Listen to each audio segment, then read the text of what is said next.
Shalom. Call halal Yahweh Ba'ashem Yahweh Shai Ba'ashem Kakwadash. Double honors to the elder apostles and elder bishops of GMS, including the elders that came before them and taught us this truth. Shalom and salutations to all the brothers out pushing word and truth and in sincerity. Tabernacle of David, the hopeful elect. To the Akwat that are listening and learning, being a pillar of rest. 144,001 third, the hopeful elect of Israel. I'm the brother Yahshua, back with the World War III Daily Update. Shalom. Salutations to you as well. We're going to start here at 2nd Ezra 13 and 31. And one shall undertake to fight against another, one city against another, one place against another, one people against another, and one realm against another. All right, let's take a look at that. We're going to let Dina here, Dina Amelia Calametta, 23 hours ago, give the update. The world is on the cusp of WW3. All right, take it away, Dina.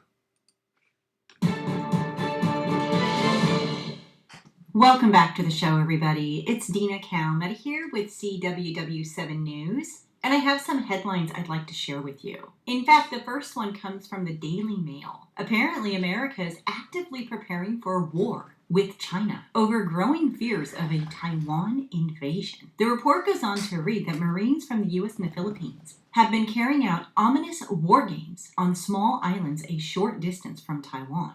The exercises include deploying teams of Marines from Chinook helicopters, readying unarmed assault rifles, and scoping out terrain that would hypothetically be used if a conflict erupted. The developments are a disturbing glimpse into the perspective of U.S. military leaders as the hostile nation continues to threaten to invade Taiwan. Any direct conflict between the U.S. and China could easily spiral into World War III, with both nations in possession of nuclear weapons that could basically destroy the planet. The Chinese president has made no secret of his desire to reunify Taiwan with mainland China, but has kept rivals in the dark over when he could deploy a surprise attack. And Taiwan has no desire to become a part of China. The U.S. has not formally said it would defend Taiwan if China invades, but Biden has indicated he'd deploy U.S. troops to defend the island in the event of an attack. Just recently, China has made numerous moves that suggest it is preparing to invade, including just 2 days ago when the Chinese military encircled Taiwan. Beijing said that the war games were a strong punishment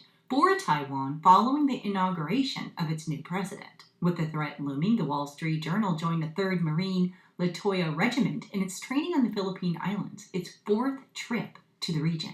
And with that said, the war games have repeatedly found one main concerning conclusion. The U.S. military needs ships to move Marines between the South China Sea Islands, which have not even begun being constructed yet. While the training exercises didn't include real bullets or missiles, the Marines were preparing for what would happen if a war broke out. Now, I have stated before in prior broadcasts that if a war between China and Taiwan were to erupt, right now would be the perfect time. Now, I'm not predicting that this will happen. I'm just saying because in November is our elections, and we really don't know what's going to happen until it happens. China knows what they got now with Biden, but they don't know who is going to be in office in November. So if they were going to invade Taiwan, now would be the time to do it between this window, before the November election. So I guess we're just going to have to wait and see what happens. And in fact, let's talk about what's going on with Russia. Michael Schneider of the Most Important News, The End of the American Dream and the Economic Collapse, is reporting that the globalists are apparently trying to see how close they can get to the precipice without causing a cataclysmic nuclear war to erupt. They are telling us that momentum is building to send NATO troops into Ukraine, and they want to allow Ukraine to use Western missiles to hit targets deep inside Russia. He asked the question, have they gone completely and utterly insane? They are literally dragging us to the brink of nuclear war. And once the Russians conclude that nuclear war has become inevitable, they are not going to just sit back and see what happens. The Russians have been preparing for a nuclear war for many years, and they understand that whoever strikes first will have the best chance of surviving. Right now, the Russians are steadily gaining ground in Ukraine. and the globalists are becoming increasingly desperate.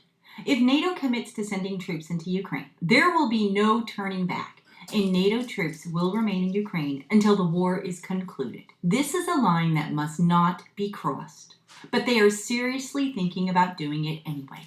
The following comes from an article in a British news source entitled World War Fears Explode as Drive to Deploy NATO Troops in Ukraine Clearly Building Momentum. The mission to deploy NATO troops in Ukraine is reportedly gaining momentum in Europe after facing opposition from those who did not trust the French-led movement. Benjamin Haddad, a member of the parliament for Emmanuel Macron's Renaissance Party, said that the initiative would turn the tables on Putin, whose troops are currently striving to seize more territory in eastern Ukraine. Now, such a move would put us right on the verge of an all-out war with Russia. But some top European leaders are reportedly warming to the idea. Unfortunately, U.S. officials are also considering proposals that would involve deploying American troops to Ukraine. Defense Secretary Lloyd Austin hinted at possible exceptions for engaging Russian aircraft within Russian airspace, although details remain vague. The Defense Secretary stated that the air dynamics are a little bit different, but I don't want to speculate on any type of involvement here on the podium. Michael goes on to state that sometimes I feel like I'm watching a catastrophic train wreck in slow motion play out right before our very eyes. I can see what is happening, but I can't do anything to stop it. In addition to sending U.S. troops to Ukraine, some U.S. officials are now urging Joe Biden to allow the Ukrainians to use U.S. missiles to hit targets inside Russian territory. One of those officials is U.S. Secretary of State Anthony Blinken. And House Speaker Mike Johnson has come out in favor of allowing the Ukrainians to use U.S. weapons to strike targets inside. Stinking Blinken. Yeah. And it goes on. So go back and watch the rest of that. I was going to try to get all, 14 minutes? But then something came up, and I want to just quickly touch on that. Where's a New York prepper? I just saw this, and this is real information, if it's true. Where's NY?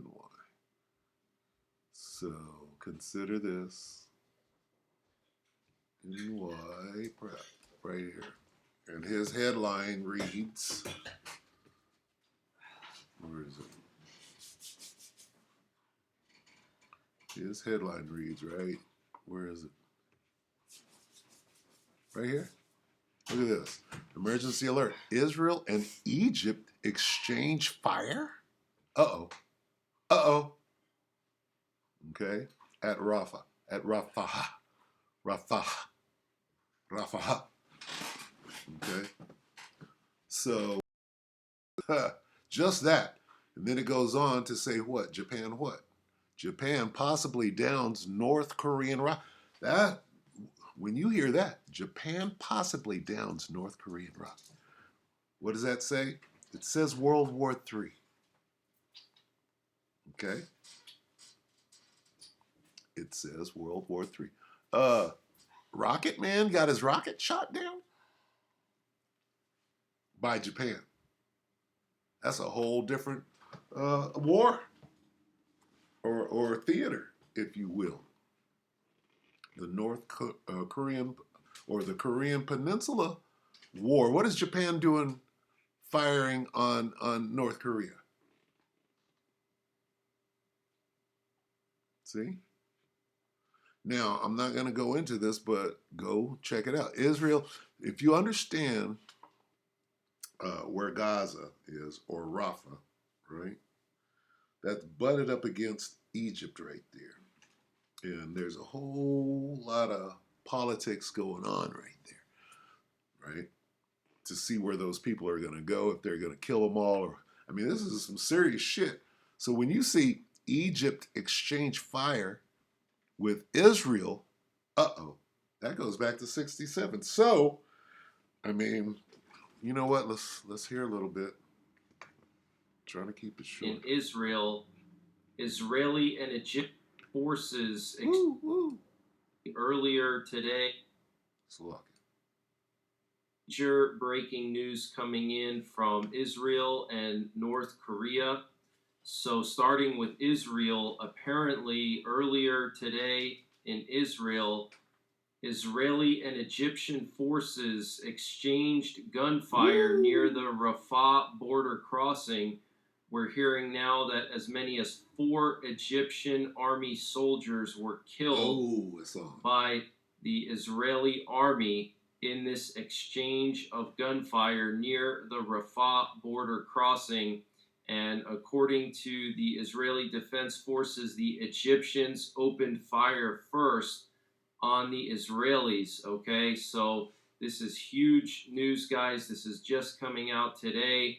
Now, yesterday we had a flurry of emergency action messages, and I was listening to them and tracking flights yesterday evening. I was actually debating on going live last night, but then the emergency action messages quieted down. But we did have 3 nuclear war command and control planes in the air yesterday evening, one over the Atlantic, one in the Gulf, and one in the Pacific, which is extremely unusual for a holiday weekend. So this is huge news, guys. I told you that there would be some kind of a war between Egypt and Israel again, and it looks like we're seeing the beginning stages of this.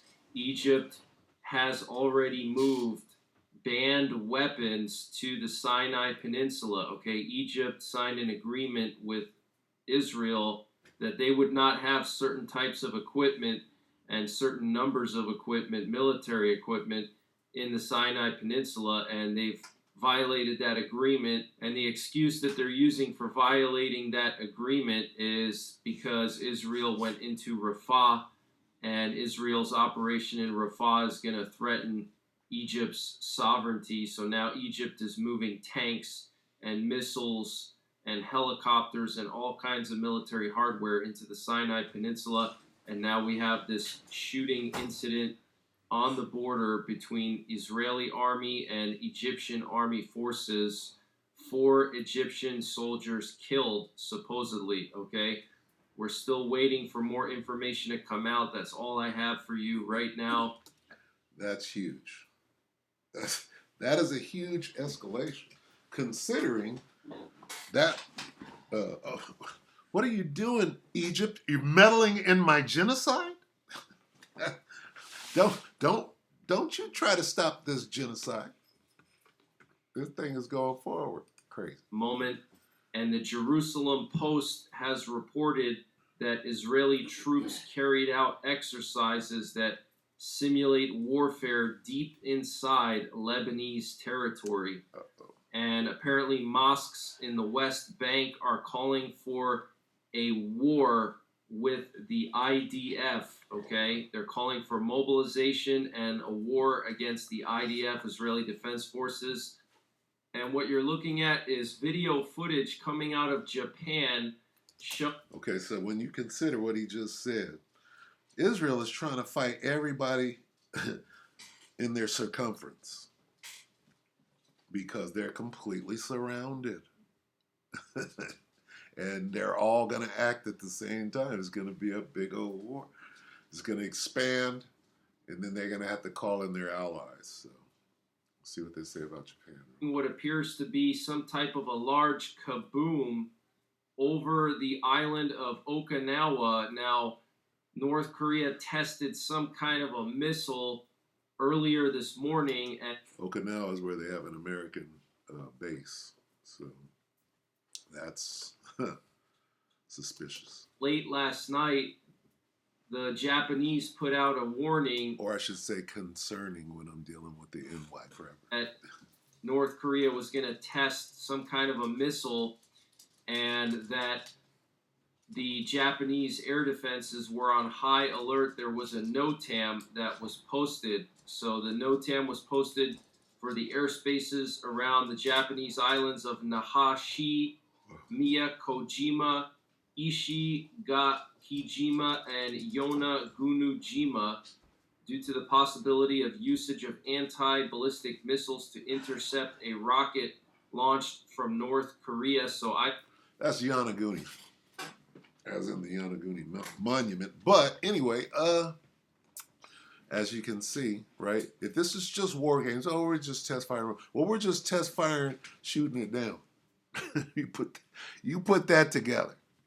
Oh, we're going to test fire rocket. We're going to shoot it right over Okinawa, but don't worry about it. Well, nigga, we're just going to shoot it down to just see if our countermeasures work. So it's a maybe war out there, okay?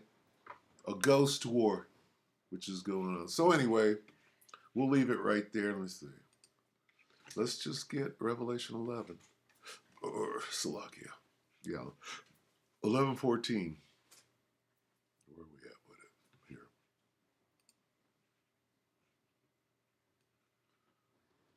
This is a normal closing. Because it sums up, Salakia. It sums up what we just watched, okay? Revelation 11 and 14, the second woe is past. Second woe meaning World War II. Behold, World War III is coming shortly. The second woe has passed. Behold, the third woe is coming shortly. So with that, we hope that the elect were edified. You brothers and sisters, shalom.